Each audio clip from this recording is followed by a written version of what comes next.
Hey everyone, we are doing that podcast thing now and launching a Patreon. You can find it at patreon.com/NoriPodcasts. There are various tiers with different types of goodies available. Do you want to receive a special newsletter digest of what Nori Knots are reading that week? Be a part of a Nori book club. Get special access to Nori events. Go take a look at patreon.com/NoriPodcast for what we're offering. And in that spirit of being lean in that startup kind of way that, we like to do, this list of goodies is subject to change, and we'd very much like your feedback. Is there something that you'd really like to see, but it isn't listed here? Honest feedback does a lot to help us shape what we offer to you. You can send an email to podcast@nori.com or fill out our podcast survey anonymously in our newsletter, which you can find at nori.com/subscribe. Hello and welcome to Carbon Removal Newsroom. I'm Ross Kenyon. I am the lead strategist with the Nori Carbon Removal Marketplace. Today, I have with me Dr. Jane Zelikova, Chief Scientist at Carbon 180. Thank you for being here, Jane. Thanks for inviting me back. Yeah, you were on Reversing Climate Change not long ago, and you keep putting out stuff that is worthy of coming back on. So thanks for all your hard work. Yeah, and I guess now I have another reason to keep putting out more stuff, so I keep getting invited back. This is good. It's good reward structure. Yeah, that's totally designed and my intention. Yeah, well, I saw this report come out that Carbon 180 did called Leading with Soil, Scaling Soil Carbon Storage in Agriculture. So you had to know that was going to catch our eye, right? Yeah, we had a feeling. You had a feeling. Yeah, I think it's a very well-organized document. If you're coming in fresh into the space and you're wondering what exists and what should exist for policy for soil carbon, I think it's a very nice way to start wrapping your head around it. And I was thinking maybe we could just work through this and try to figure out where you think the opportunities are on the policy level. Does that sound good? That sounds great. Happy to do that. Yeah, well, I guess this makes it easy for us. At the very beginning, there's a executive summary section. So maybe we should just sum up what's happening here and what's the goal of the document. Yeah, I love executive summaries. And to be very honest, rarely do I make it through a whole report, but I did make it through this one, which is probably good because I wrote a lot of it. But in the executive summary, essentially, we lay out the reason why it's important to lead with soil. So we kind of start by framing the problem, which is agricultural practices that build healthy, carbon-rich soils we know what they are, but they're not being implemented at a large scale in the US. And we know that there's some opportunity. There have been studies, and the National Academy of Sciences also published a report that shows that soil carbon storage can offset up to 10% of US emissions. And so the great thing about that is a lot of that can happen at a pretty low cost. And so it's a really amazing opportunity to both build more resilient, more productive agricultural systems, and at the same time, deliver a climate benefit. So the report, the Leading with Soil report, is actually just a report from a broader initiative that Carbon 180 launched 3 years ago with the goal of helping accelerate the adoption of agricultural practices like no-till and cover crops and crop rotations and things like that. Practices that both help farmers and ranchers build more resilience in their operations and also help store carbon. And just really quickly, the reason that the report sort of exists is that we did a lot of on-the-ground work across the Western US, specifically focusing on the Rocky Mountain states. And we learned a lot through that kind of on-the-ground engagement with local organizations and with farmers and ranchers. And we wanted to take those lessons and translate them to some federal policy recommendations, things that could be implemented in the next kind of opportunities for us to implement policy, be that the next farm bill or other sort of policy levers that we can pull in the next coming couple of years to essentially help overcome some of the barriers that we encountered as we were working in Montana and Wyoming and Colorado and New Mexico, trying to understand why soil health practices are not widely adopted. That makes sense to me. And correct me if this is an incorrect perception, but I know I've seen, what is the right way to say this, Jane?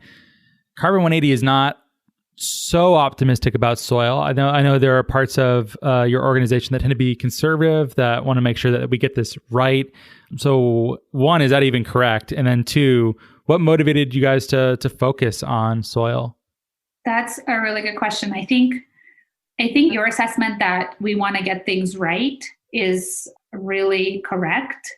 I think that applies across all the carbon removal solutions we work on, be it in the technology space, in developing some sort of an engineered solution, or working on solutions that are more grounded in plants and soil. We really want to make sure the science backs up the recommendations that we make or the advocacy decisions that we make. So in terms of how we approach soil, it's the same as we approach anything else. We want to get it right. We want to make sure we understand the science. We want to make sure we understand where the knowledge gaps are, and that in our work, we're both addressing knowledge gaps and pushing a whole portfolio of solutions forward. So I think you're right. We want to get it right. We want the science to back up any work that we do.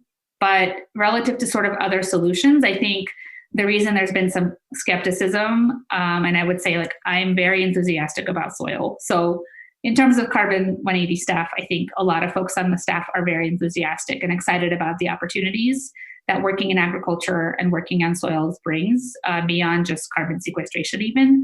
But I think the big challenges are that for 10% emission reductions or removal of carbon, how much do we really know? Do we have the necessary tools to measure soil carbon consistently across sort of all locations?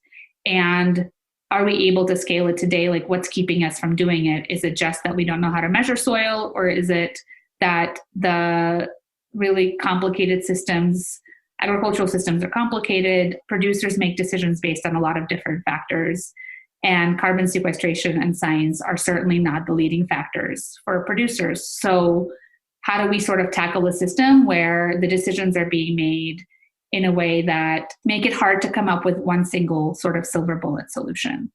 Does that help answer your question? I think it does. I'm happy with that. And you also, just the structure of this report lends itself to that too. You have policy recommendations for education, for science, and for incentives, each of which has various subsections that deal with what you perceive as one of the gaps and a proposed solution. So it seems like this isn't just a silver bullet. It seems like there's a bunch of different things that might need to change. And I'm sure there are some that didn't even make it to the final report that maybe we could deal with. They're not the lowest of hanging fruit, so maybe they're the medium hanging fruit. But yeah, why don't we dive into this, Jane? What are some of these things? How about we begin with education? What are some policy recommendations you would make in there? Yeah, thanks for asking. So in terms of education, the big kind of gaps that we identified include a lack of demonstration projects. So for a lot of farmers and ranchers, seeing is believing, and you need to be able to sort of show how things work. And that both means like the actual practices and how they're implemented, but also some of the like financial implications. How do the finances work? How does like one apply for some of these programs, government programs? How does one track their soil health over time?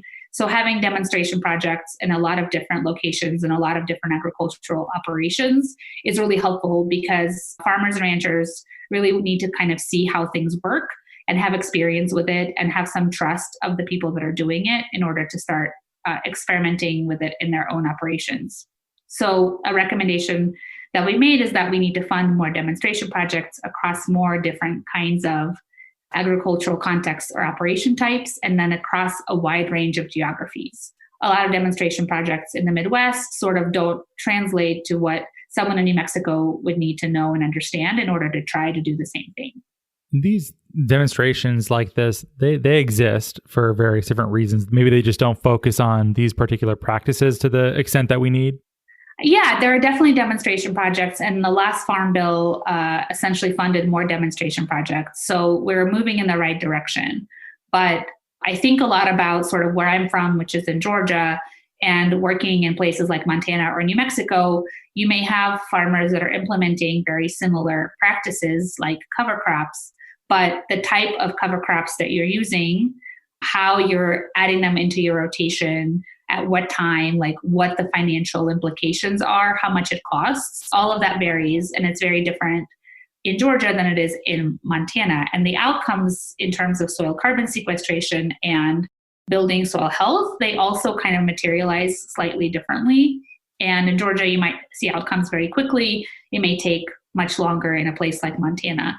So just understanding the nuances of why geographic variation matters, and making sure that there are demonstration projects that span a full suite of geographies that are relevant to producers and not just having demonstration projects concentrated in somewhere like the Midwest, which is really important, very important agriculturally, but isn't necessarily an example of what someone who is working in Arizona would find useful.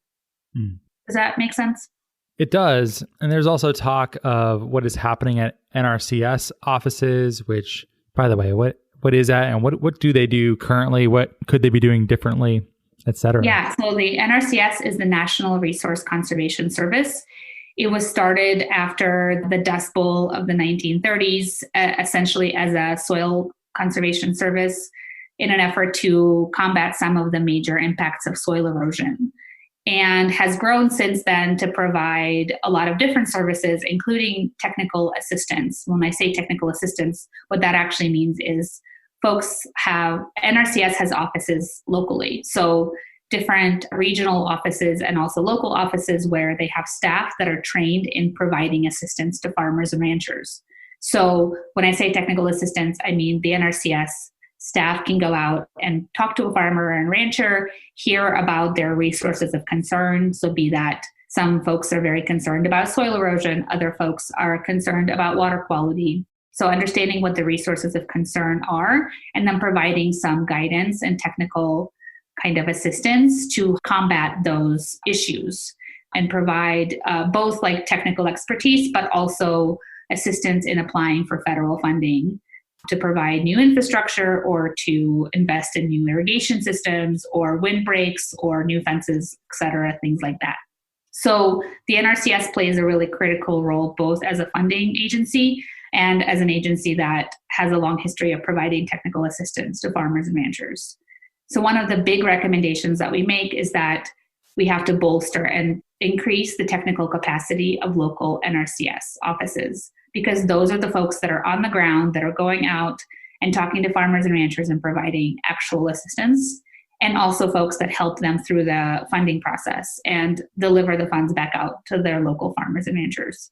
And as interest in soil carbon and soil health grows, and we know that lots more farmers and ranchers are really interested in learning more, the technical assistance capacity just isn't keeping up. So the NRCS funding has been relatively flat over the last decade, and interest has been growing. So there's just kind of this growing gap that needs to be filled. And it sounds related to the third recommendation under this section, which is increase support for peer networks. Farmers, they want to learn from their peers and network and hang out. And that does some of the work that maybe isn't taken up with the NRCS and what you just described.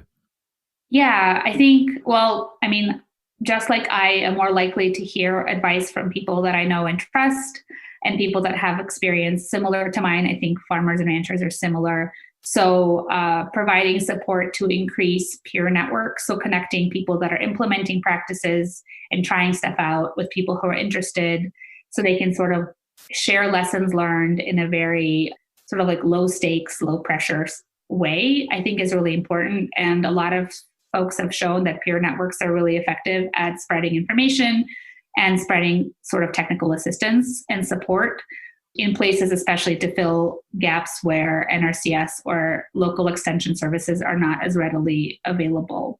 So peer networks are really important.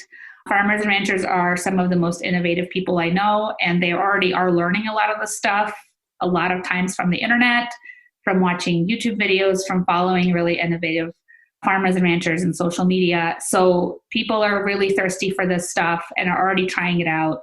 So just connecting people that are kind of on the front lines, the early adopters, with people that are really interested in learning from them, I think has a lot of value. And we make that a specific recommendation because there are federal funds that can support peer networks.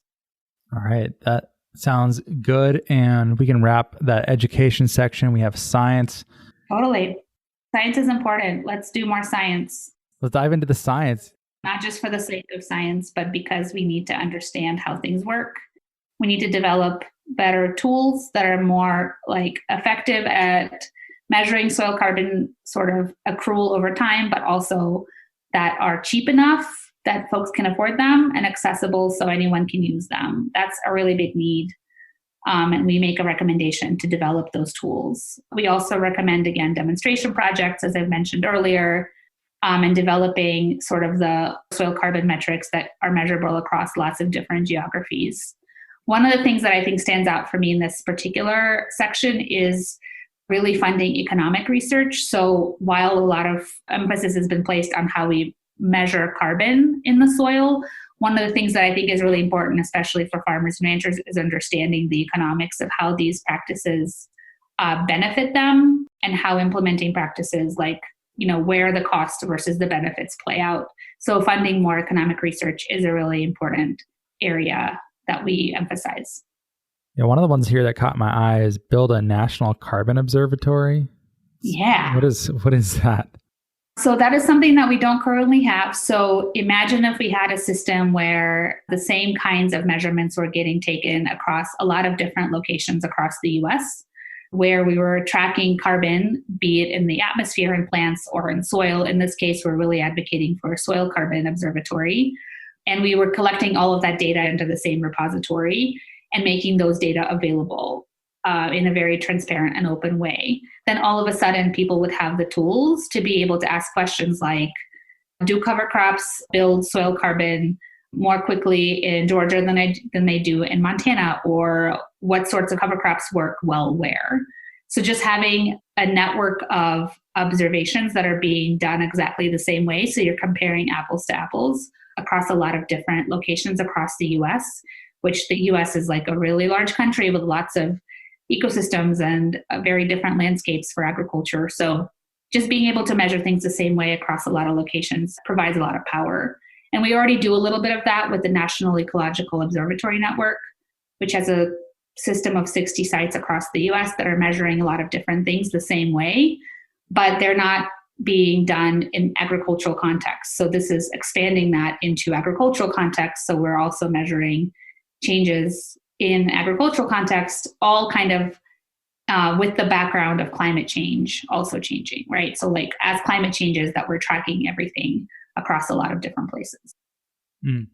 A lot of these policy recommendations in this section are about the challenges of measuring and quantifying soil carbon. We did an entire episode of Reversing Climate Change on this, but maybe for listeners who don't know, why is this necessary at the policy level? Why is it so hard to figure out how much carbon is in soil? Really good question. And I think it's hard from a science perspective and from a policy perspective. From the science perspective, what makes it hard is that, as folks say, like soils are tricky. Soils are really variable. So you can walk 20 feet and find yourself on a very different soil type where, because the way that soil was formed and the way that it had, the land was used essentially makes it either more challenging or less challenging to sequester carbon or hold on to water or hold on to nutrients. So soil type matters, and we have a lot of different soil types across the US. So that soil type variation makes it hard. The other thing that's hard is we don't know how land has been used. We don't always have complete records of how land has been managed, and it has a large role to play in how soil carbon can be sequestered. So because soils are variable, it makes it necessary to collect a lot of samples. And it's not that we don't know how to measure carbon, because we do. We've measured carbon in soil for a long time and lots of different forms of carbon. What makes it hard is that it requires us to dig a lot of holes, collect a lot of physical samples, bring them in the lab, and then process them and physically run them on machines. And that's people time, that's equipment, that's a lot of effort. And because soils are so variable, we have to, in order for us to have some trust and know that our measurements are reliable and the predictions we make in the future are reliable, we have to take a lot of samples. So that's the big challenge. It's not that we don't know how to measure soil carbon, it's that we have to measure it in so many places to build confidence in being able to predict it in the future. Yeah, that is a tough problem to solve. And then even if you were able to figure that out, you still have this problem of how do you get farmers to participate and to change these practices? And then so you have a section here on incentives. So what's going on in there?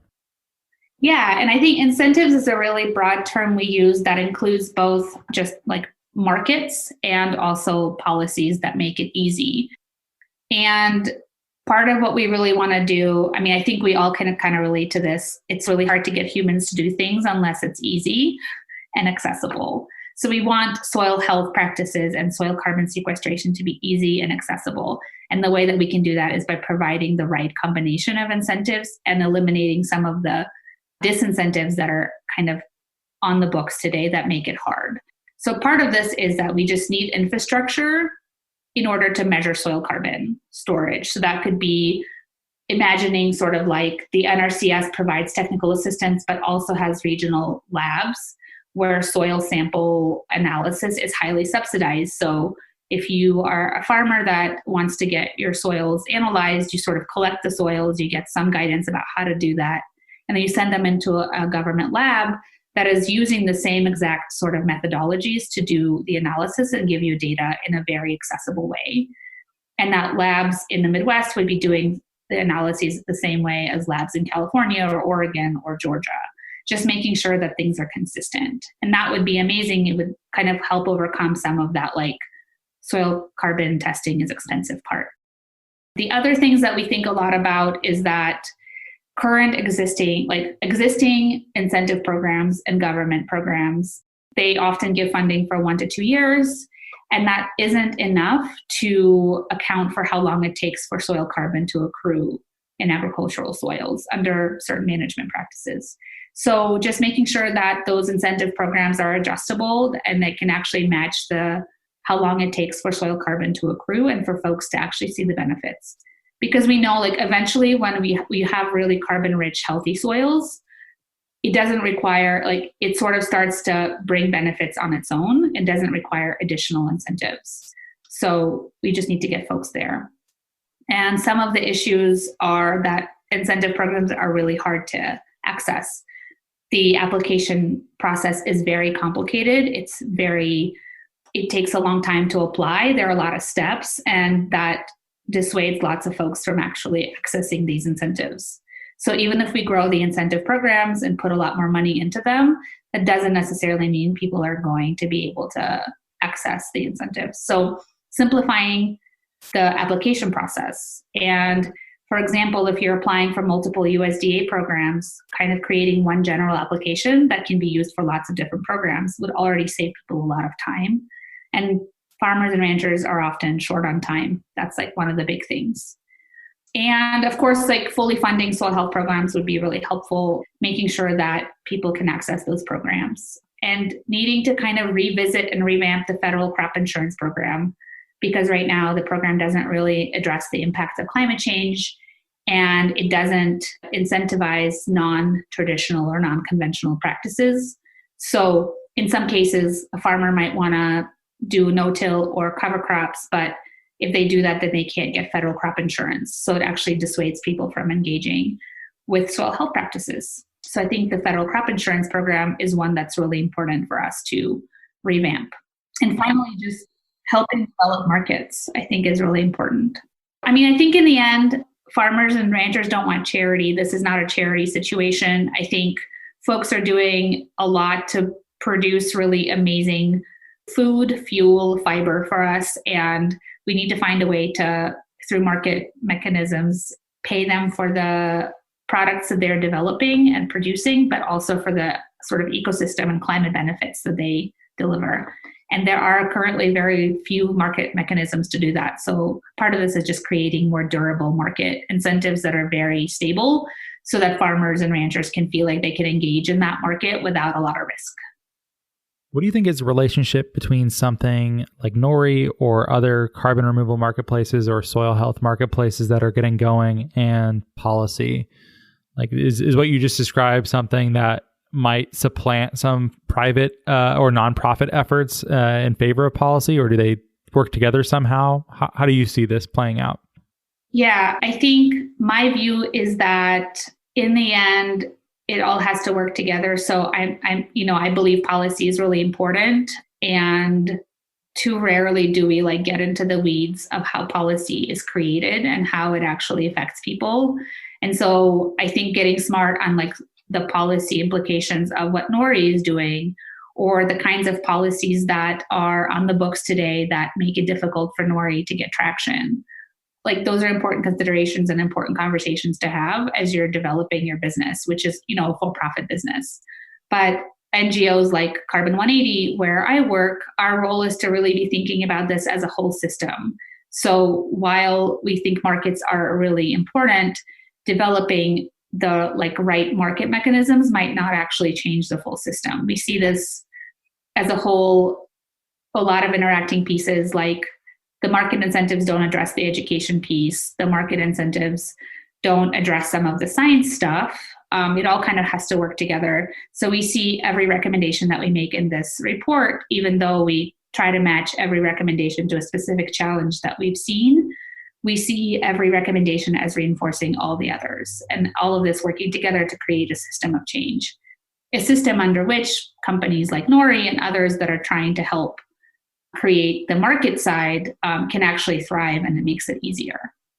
Oh yeah, I think many of these rule changes are necessary for, whether Nori's in business or it's someone else or what exactly plays out. I think many of these things would probably need to change in order to get farmers to feel comfortable switching. The crop insurance one in particular, we have heard so many times. That's a big risk. If you have to take that risk on yourself rather than having something insured for you, how many farmers are actually going to do that? How many farmers do you think stop? Maybe everything else is okay and they're ready to go and that stops them. I think probably a lot, right? I think a lot. And I think in general, what we haven't talked about much in this report is this is part of a global commodity market. A lot of farmers are growing commodities like corn or soybean and are really kind of at the whim of what global markets are doing. And even with the most wonderful intentions to do soil health practices, oftentimes farmers are in debt to large industrial ag companies and just don't have a lot of freedom to make the changes that they want to make. Phil Taylor from MadAg, I think you've had him on the podcast before, talks a lot about sort of how farmers are innovating in the pivot corners. So they might be growing corn or soybean in the pivots, but the corners are where you see really innovative stuff happening, where they're trying out different combinations of crops, sort of outside of the eye of the main commodity. And I think it's just really hard. And we have to recognize that even if we make all of these changes, the sort of global commodity market still exists and it still exerts a really large pressure. That makes sense. I think that's a fair point to make. Well, obviously, if you are curious to read this report, it is in the show notes. You definitely should. If this interests you, you've made it through this whole episode, so clearly it does. There's a lot of nice information. It's called Leading with Soil, Scaling Soil Carbon Storage in Agriculture. And Jane, I imagine there's many other things that you would like to plug, all of which will also be in the show notes. So where should you direct people? I think come check out carbon180.org. I think we have one of the loveliest websites around, and it showcases all of the different work that we do, including the work that we do on soil carbon science, this Leading with Soil report, and other sort of partnerships that we do around scaling agricultural soil carbon storage, our awesome policy work. We have a new Entrepreneur in Residence Fellowship where folks are starting up businesses to remove carbon from the atmosphere. So we do a lot of really cool stuff. So come check us out and follow us on Twitter. I will just say this, we have maybe one of the best weekly newsletters around. So if you want to learn more about carbon removal and also get to laugh every week because our newsletter is funny, you should subscribe because it's the best. Yeah, it is pretty funny. Your Twitter's pretty good too. I think organizations as a brand don't often do much with their Twitters except for the sassy Wendy's, whoever does their Twitter. Yours is pretty funny though, I gotta say. Thank you. We really lean into the comedy, and we spend a lot of time thinking about clever ways to make carbon removal fun. Yeah, I think you're succeeding at it. I don't know anyone else who's really doing it in that kind of way.